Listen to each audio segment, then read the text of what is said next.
بسم اللہ الرحمن الرحیم۔ عزیزان گرامی قدر، کون بنے گا جنتی؟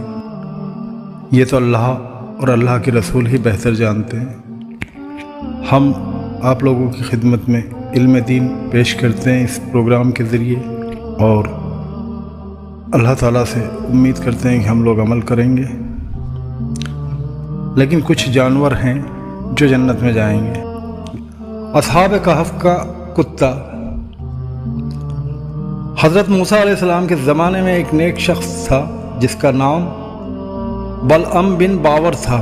یہ بہت بڑا زاہد، عالم، صوفی اور مستجاب الدعوت تھا، یعنی اس کی ہر دعا قبول ہوتی تھی۔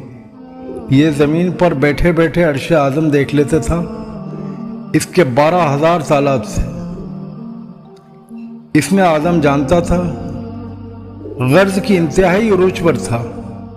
جب حضرت موسیٰ علیہ السلام بنی اسرائیل کو لے کر شہر کنعان میں داخل ہوئے تو کنعانی بھاگتے ہوئے بلعم بن باور کے پاس پہنچے اور کہا کہ وہ ہماری حکومت پر قابض ہونا چاہتے ہیں، لہذا تم ان کے لیے بد دعا کرو۔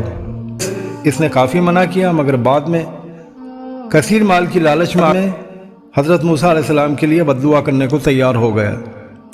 جب اس نے بد دعا کرنا شروع کی تو جو کچھ حضرت موسیٰ علیہ السلام کے لیے کہنا چاہتا، قدرت خداوندی سے خود اس کا نام نکلتا۔ آخر کار اس کی زبان سینے پر آ پڑی اور وہ کتے کی طرح ہانپنے لگا۔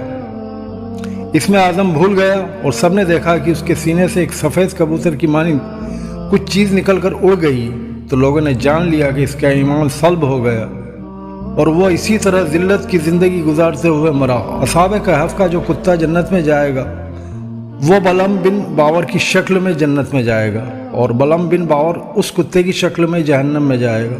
اللہ اکبر۔ یہ ویڈیو اب یہیں اپنے اختتام کی جانب بڑھتی ہے۔